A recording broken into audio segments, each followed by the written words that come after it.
Hi friends, how are you? Yahushua's guidance. I know it's been quite a while, but not so long, since January anyways. I made the last video. So we're here today for another scriptural study.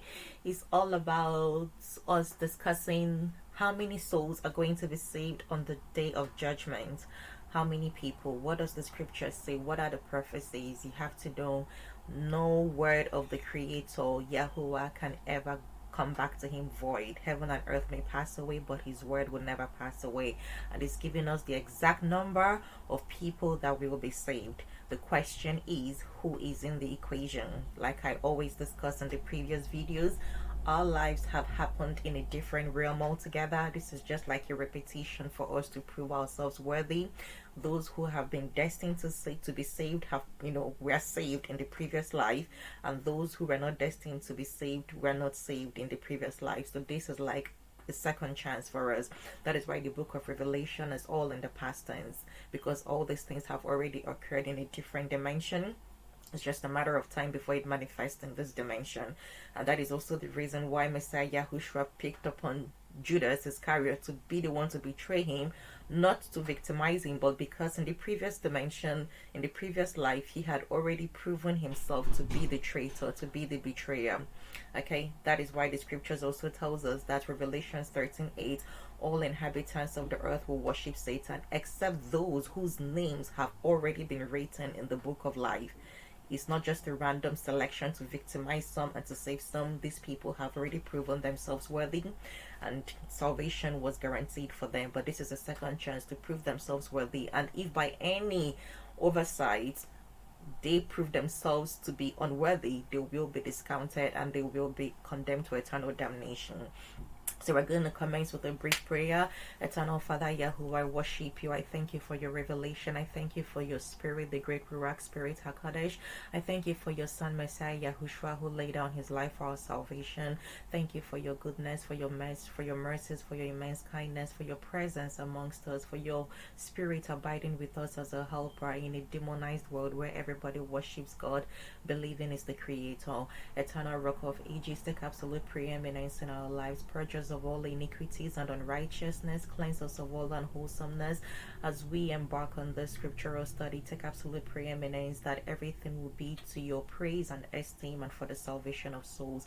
I ask all this in the mighty name of Messiah YAHUSHUA HAMASHEAKH. Thank you.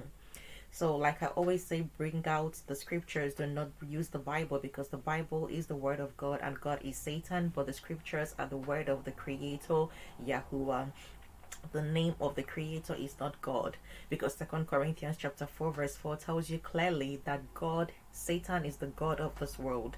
Just like your name is your name, whether it's written in small letter or in capital letters. If somebody addressed a check of 10 million to you and your name is written in small letters, you won't say, oh, that's not me anymore, because it's written in small letters. You would gladly claim identity, because it's still your name regardless, whether it's written in capital letters for a billboard or in small letters for an email address or for a check or whatever. It's still the same name. Likewise, Satan is the god of this world.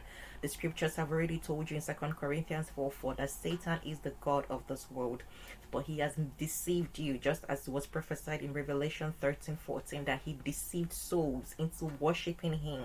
That is what he's done. With all our advanced level of education, we believe that small letter G and capital letter G makes a difference. The small letter G, God, is for Satan, and capital letter G is for the Creator. The Creator has told us in Isaiah 42:8, I would never share my praise or my esteem with idols. How do you think he can possibly share a name and an identity with Satan, his arch enemy? So clearly we can see this is a fallacy. Satan has deceived the world. It's all in fulfillment of the prophecies in Revelation 13:8 that the whole world is going to worship Satan, believing Satan is the Creator.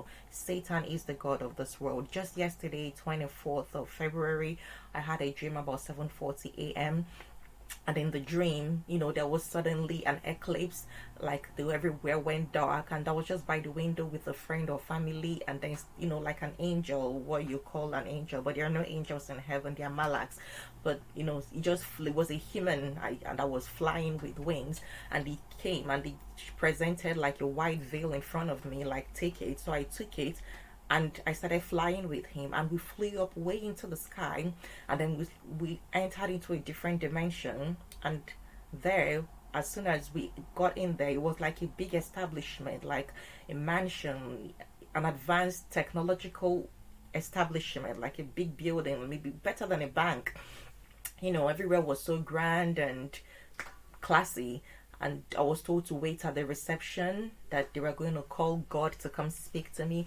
And it was like a dream, so I was not in the full consciousness of my mind. So I was like, wow, that's going to be a privilege to talk with God.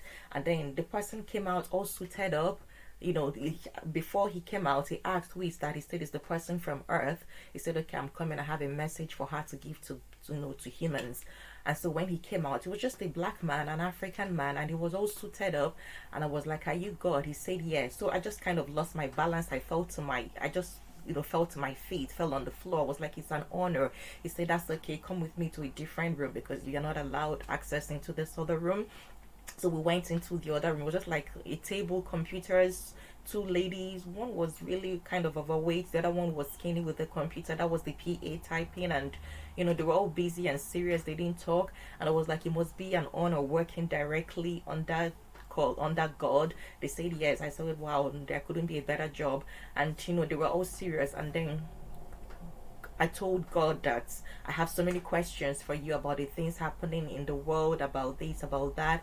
So he was like, okay, that's fine, don't worry, I'm going to answer all your questions, but first, would you like some refreshments? And usually I don't take food outside, I don't take food from people. So I said, no, I'm fine. He said, come on, there couldn't be a safer place than here, that this is heaven, so you can try it out to know what it tastes like. I was like, I'll just have one. It was like suede, like velvet, but yellow and juicy. And so I was like, I'll just taste it. I took a bite. It just tasted bland. There was no taste to it. I said, okay, fine, whatever this is. And then I started asking him questions about this, about that. Why there are problems in the world? Why are these things happening? Why is there so much pandemonium, chaos, and trouble, people dying? And so then I thought to myself, you are God, you should be able to read my mind. Can you answer the questions on my mind so I don't have to ask you verbally? He said, sure. I had a question on my mind. I remember 2 Corinthians 4:4, that Satan is the God of this world. And that was the question on my mind. And then he knew that was the question on my mind, but he kind of distracted me. And then my phone vibrated next to me on earth. So that kind of distracted me. And I kind of awoke and I said, no, I want to go back. So I just went back. And then I was like, that was the question on my mind, waiting for the answer. He gave another answer to divert the attention and said, that you're wondering about Muhammad, that I sent him to the world. I established the Islam religion. I sent him to bring peace to the world and remove chaos. And I was thinking, how possible is that? First of all, that's not the question on my mind. Second of all, there's so many verses in the Quran about murder verses, encouraging murder, violence, kill them, chop off their heads, chop off their finger, and chop off, kill and murder until only Allah is worshipped. Surah 9:5, Quran 9:5, so many verses. And I just kind of ignored that because that was a distraction to the actual question in my mind. And then I asked him that 2 Corinthians 4:4 says that Satan is the God of this world. If you claim to be the creator, how come you are God? Are you Yahuah the creator, the father of YAHUSHUA HAMASHEAKH? Instantly everywhere went dark. It was like chaos. He screamed loud. He turned into his true form, black, monstrous, with horns on his head, and I was jolted out of that realm. I found myself immediately on earth, and on the streets of earth I was telling everybody that God is Satan of this world, that the scriptures already tell us. How can we believe that the capital letter or small letter makes a difference? That everybody open your eyes, save your souls. You must be baptized in the name of the true Trinity, because John 3:5 tells us that without baptism in the true Trinity, no soul can be saved. Matthew 28:18-20 tells us that no soul can be saved. And so you can see clearly that the works of Satan were not exposed, were not unraveled until the name of Messiah YAHUSHUA HAMASHEAKH was mentioned. Because the scriptures tells us that at the name of Messiah YAHUSHUA HAMASHEAKH, every knee must bow and every tongue must confess that, Yahuah is the creator. So at the mention of that name, Satan instantly, was exposed. And that was was like shocked. I was like, oh my goodness. I was telling people, laying my hands on people, on people's heads, even regardless of the corona social distancing. And they were also passing on the messages to others. I told them Matthew 24:14 says the true gospel will finally be exposed after the fake gospel, and that we have a duty to evangelize and to share the message. Matthew 28:18-20 tells you, go into the world and make disciples of all nations. So I was telling everybody, and everybody was like, encouraged. They were all welcoming the message. They were very happy and receptive of it. And I was just like going on, and then I woke up and I just had to tell everybody, the scriptures already tell us who God is. Why do you not listen? Why do you pray to God? With all your education, you know that capital letter, small letter does not change the identity of a person. The same way your name is still yours, regardless of capital or small letters. That is how Satan's name is still his. The word God is the title of Satan. Encyclopedia Britannica 11th edition 1911 tells you clearly that the word God is not a name, it's actually a title. Is the title of Satan, is the title of all personal objects of religious worship. And upon the establishment of Christianity, the word God was adopted as the name and title of the Creator, the Most High. But this is all a fallacy to fulfill Revelation 13:8. So I was really, really disturbed, and that was like a revelation, because if the spirit of Yahuah, the Creator, the great Ruach Spirit HaKadosh, had not told me that revelation to ask that question and expose the work of Satan by the name above all names, I would have been confused in the dream, and probably I would be telling people that God said this and God, that was the machination of Satan, because it tells you in the scriptures that Satan, that the works of Satan, that they pose as messengers of the Creator. It tells you in the book of Galatians that, don't you know that Satan and his agents pose as angels of light? But that's in the Bible, because the word angel is nowhere in the scriptures. It should be messengers or malaks. So that is something that we should look up, think about, because the scriptures tell us that at the mention of the name of Messiah Yahushua, every knee must bow. And that also goes to tell you that when you pray, do not say let you pray in your heart, do not say let you pray in your mind. You have to mention that name. So many miracles I have received until I did not receive them until I mentioned the name YAHUSHUA HAMASHEAKH.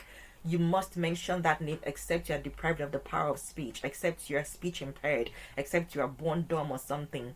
Then you have an excuse, but you must pray out. That is why the scriptures tell us that if we ask, we shall receive. If we confess our sins, He's faithful and just to forgive us. That at the mention of the name, every knee must bow. It doesn't say at the thought of the name, at the mention of the name. So you must pronounce it. You must mention it. Okay, and Messiah Yahushua says, whatever you ask in my name, I will give. Not whatever you think in my name, whatever you ponder upon my name, whatever you ask, you must call upon that name, because the book of Acts chapter 4 verse 12, Romans 10:13 tells us that no other name has been given to mankind by which we must be saved except by the name YAHUSHUA HAMASHEAKH. That at the mention of Yahuah, every knee must bow. So that the name of Yahuah is a tower where the righteous are saved, where the righteous run into and they are saved. So we can see clearly that we must be mindful, we must pray out loud, and we must hold on to that name. He's already given us a password that without that name, no soul can be saved. At the mention of that name, every knee must bow. So back to the scriptural study topic today. Revelations chapter 14. Read with me by bringing out the scriptures. To read the scriptures, you need to use the ISR version. ISR stands for Institute of Scriptural Study. And so to find it, you just type Revelation 14 ISR. So when you go into the chapter, you can find the verse of your choice. So we're going to read Revelation 14. It foretells us that let's think. What is the population of the whole world? The population of the whole world is so huge. Out of the 7,794,798,739 people in the whole world, how many souls are going to be saved? Only 144,000. That, and then we have 12 million cities in the whole world. So 144,000 compared with 12 million cities, we can see that is less than one person per city. So the rest are going to perish. Just like in the days of Noah, how many people were saved? Just Noah, his wife, his 3 sons, Shem, Ham, and Japheth, and their wives. So only 8 people were saved. Like that is how it's going to be in our days. This is the number that will be saved. It's actually a lot more than the days of Noah, but it shows you that it's going to be less than 1 person per city. So technically a whole city is going to perish. People are going to perish. Don't think, oh, is the Creator who is so merciful going to show mercy? It says that nothing unclean shall enter the kingdom of Yahuah. Nothing unclean, no iniquity. So if you as much as have a smidgen sin, a little modicum of iniquity in you, you cannot enter the kingdom of Yahuah. If you are not baptized in the true Trinity, as John 3:5, Matthew 28:18-20 tells you, you cannot be baptized and you cannot enter the kingdom of Yahuah. So out of this population of the whole people in the world, only 144,000 souls will be saved for eternal redemption on the day of judgment. So we can see that this is a thing to ponder on. Are you going to be one of them? Are your loved ones going to be part of this number? Are you counted or discounted? Is your name written in the book of life? Who is the Messiah you follow? Jesus Christ is the false Messiah prophesied about in Matthew 24:3-5, Luke 21:8. Many will come in my name. That when his name is changed, we should know it is Satan at work. Do not change my name. Do not change my laws. Deuteronomy 12:32. See that you observe all that I command you. Do not add. Do not take away. Revelation 13:11 tells you that I saw a beast rising out of hell with 2 horns, posing as a lamb, but in truth he is of the dragon. Out of all the religions of the world, only Jesus Christ claims to be the lamb that was slain, whereas he's not a lamb of the Creator. He's not the Messiah, Yahushua. He is the impostor. Why did they change the name? For no reason. Every tongue can pronounce the name YAHUSHUA HAMASHEAKH. So many complex compound names in the Bible were not changed. Zerubbabel, so many names, people learned to pronounce them. What was the reason for the change in the name? No reason at all. They claim it was for language reasons, but this is not true, because even before Messiah Yahushua died, they were able to write and pronounce his name properly. That is how they were able to write above the stake, YAHUSHUA HAMASHEAKH, King of the Jews. So them claiming that they changed it for language reasons is a fallacy to deceive the whole world, according to Revelation 13:14. So we can see Revelation 14, it tells us, and I looked and saw a lamb. That lamb is not Jesus Christ, it is Messiah Yahushua HaMashiach. And I saw a lamb standing on Mount Tsiyon, and with him 144,000, having his father's name. His father's name is not God. His father's name is Yahuah. Yahuah means self-existence. That is the name of the Creator. He that was, that is, and is to come. Yahuah means self-existence. That is why he says in John 5:43, I have come in my Father's name, Yahuah, but you have not received me. When someone else comes in his own name, Jesus Christ, Muhammad, you will receive him. So clearly this is the manifestation of the prophecies. No word of Yahuah can come back to him void. Heaven and earth may pass away, but his word will never return to him unfulfilled. Okay, so it tells you clearly that I looked and I saw a lamb. That lamb is Messiah Yahushua, standing on Mount Tsiyon, and with him 144,000, the number of the saved souls, having his father's name Yahuah written upon their foreheads. And I heard a voice out of heaven, like the voice of many waters, and like the voice of loud thunder. And I heard the sound of harpists playing their harps. And they sang a renewed song before the throne, and before the 4 living creatures and the elders. And no one was able to learn that song except the 144,000 souls. So only the chosen ones would be able to learn that song, because the minds of others are closed. No matter how hard they try, they will never be able to learn it. That is why so many souls are unable to receive the true gospel of the true Messiah and the true Trinity, because their minds are closed, because they are not part of the chosen ones. Revelation 13:8 says that only the chosen ones will be able to be receptive of the true message of Yahuah, the Creator, and Messiah Yahushua. Okay, if you watch my other video, you're gonna see a video why are some eyes blind from the truth, since the name of the Creator Yahuah and his son's name Messiah Yahushua have been changed. The true Trinity have not been worshipped, have not been praised. And why are some eyes blinded? You're gonna see all the reasons. So he tells you clearly there are those who were not defiled with women, for they are maidens. This is not a technical virginity, this is a spiritual virginity. They are those following the Lamb wherever he leads them on. They were redeemed from among men, being first fruits of Elohim unto the Lamb. So wherever Messiah Yahushua leads you, you must go. I used to be a Christian up until 2020. But when the Spirit comes upon you, he leads you on. Just like the disciples of Yahushua were timid, were illiterate. When the Spirit came upon them on the day of Pentecost, they were bold. They were emboldened. They went out bravely. The same people that had speech impairment, fear, timidity, issues of facing the public, they were bold to go wherever the Spirit led them. They were redeemed from among men. They are those following the Lamb wherever he leads them on. And in their mouth was found no falsehood, for they are blameless before the throne of Elohim. And I saw another messenger flying in mid-heaven, holding the everlasting good news. This good news is not the gospel in the Bible, because the Bible is the word of God. This is the gospel of the true Trinity, of the true Messiah, according to Matthew 24:14. It tells you that souls are going to be deceived, the false gospel is going to be disseminated, and then the true gospel will eventually come to light. That is what is happening today. If you watch Miko Shabbat on YouTube, you're going to see all his works and videos and teachings. It's all about the true Trinity, the true Messiah, the true Creator.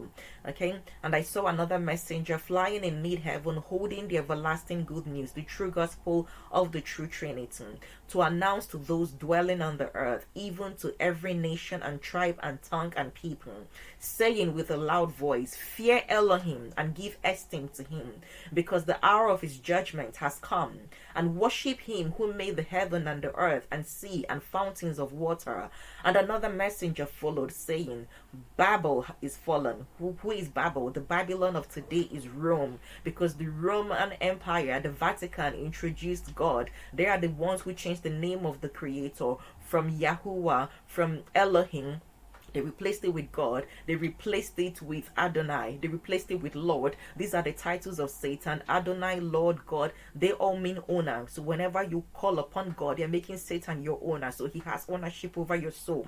Okay? They are the ones who replace the name of the Messiah with Jesus Christ for whatever fallacious reasons. And another messenger followed, saying, Babel, Rome is fallen, that great city, because she had made all nations drink of the wine of the wrath of her whoring. Whoring is idolatry, worship of other deities besides the Creator Yahuah.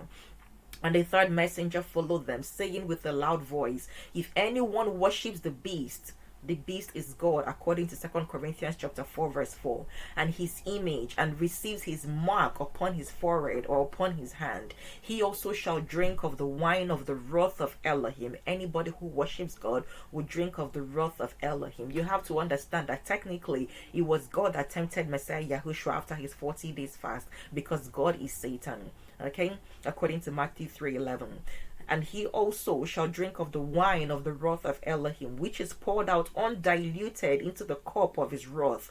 And he shall be tortured with fire and sulfur before the set apart messengers and before the Lamb. What you call angels, that's the actual appropriate name is messengers or malaks, because there is no word angels in the scriptures. Okay, so those who condemn their souls to worship of God will drink of the wine of the wrath of Elohim, which is poured out undiluted into the cup of his wrath. And he shall be tortured with fire and sulfur before the set apart messengers and before the Lamb, because the scriptures tell you that hell is filled with sulfur and fire. Okay, hell is not yet cast into fire, but is yet to be cast into fire.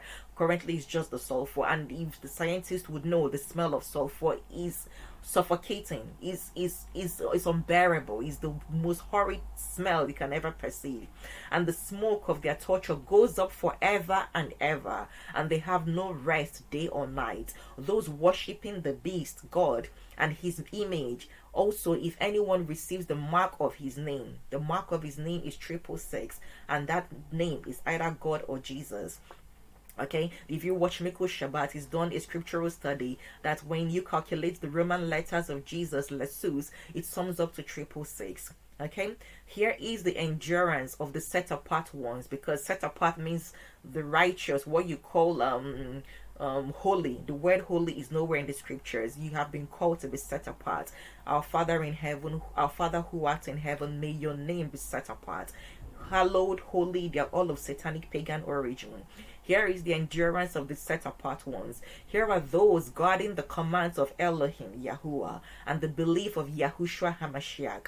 And I heard a voice out of the heavens saying to me, "Write, blessed are the dead who die in the Master from now on. Yes, says the Spirit, in order that they rest from their labors and their works follow with them." And I looked and saw a white cloud, and sitting on the cloud was one like the son of Adam, having on his head a golden crown, and in his hand a sharp sickle. And another messenger came out of the dwelling place, crying with a loud voice to the one sitting on the cloud, "Send your sickle and reap, because the hour has come for you to reap, because the harvest of the earth is ripe." Is the time for judgment and condemnation. And the one sitting on the cloud thrusting his sickle on the earth, and the earth was reaped. And another messenger came out of the dwelling place which is in the heaven, and he too held a sharp sickle. And another messenger came out from the altar, having authority over the fire. And he cried with a loud cry to him having the sharp sickle, saying, "Send your sharp sickle and gather the clusters of the vine of the earth, because her grapes are ripe." And the messenger thrust his sickle into the earth, and gathered the vine of the earth, and threw it into the great winepress of the wrath of Elohim. And the winepress was trodden outside the city, and blood came out of the winepress up to the bridles of the horses for about 300 kilometers. So, dear friends, this is Revelation 14. It tells you clearly how many souls will be saved. Are you one of them? Have you met the criteria? Have you met the requirements, the prerequisites? Are you baptized in the name of the true Trinity? Who do you worship? What name do you call upon? The name you call upon is the name that has authority over your soul. I urge you, save your soul. There is a new law in the city. Well, in the UK, I don't know about other countries. It tells you no jab, no job. If you do not take the coronavirus vaccine, you will not get a job. And this is all in fulfillment of the prophecies. If you think about it, this is not the first time we've had an infectious outbreak. We've had Ebola. We've had when malaria came out initially, it was killing white people because they don't have mosquitoes. And then it would kill so many people massively in Africa until they found out common chloroquine could save the situation. All right, so this is also the case. When there was Ebola, there was no forceful vaccination. When there was SARS, there was no forceful vaccination. Coronavirus can be treated with ordinary chloroquine. Coronavirus can be treated with as cheap as black seeds. It's just a seed grown in the farms. Within 6 days, you recover. If you cover yourself and do steaming, inhale heat, coronavirus dies under 60 degrees heat. The medical scientists know that chloroquine can kill corona, that inhalation of steaming can kill corona. If you eat black seeds, it kills corona. If you put cloves in hot water and inhale it, cover yourself with a towel, inhale it, it kills corona. There are so many remedies, natural cheap remedies. Why is there a law forcing vaccination for corona on people that if you do not take it, you will not be able to earn a livelihood? This is in fulfillment of the scriptures, Revelation 13:17, and that no one should be able to buy or sell except he that has the mark or the name of the beast or the number of his name, and that number is 666.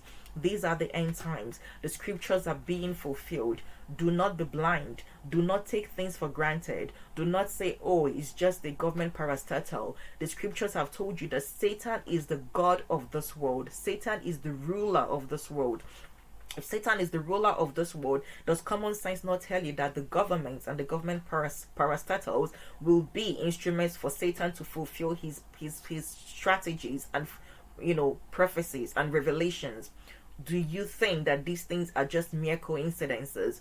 Open your eyes, save your souls. For you to reject a vaccine, you have a legal right. If you ask them, does it have interactions with other medications, and they say yes, that is your justification. You have the right, the legal right, to reject the vaccination because it has interactions with other medications that they don't know if you take. Okay, so I urge you, please open your eyes. By all means, get baptized and baptize your family and loved ones.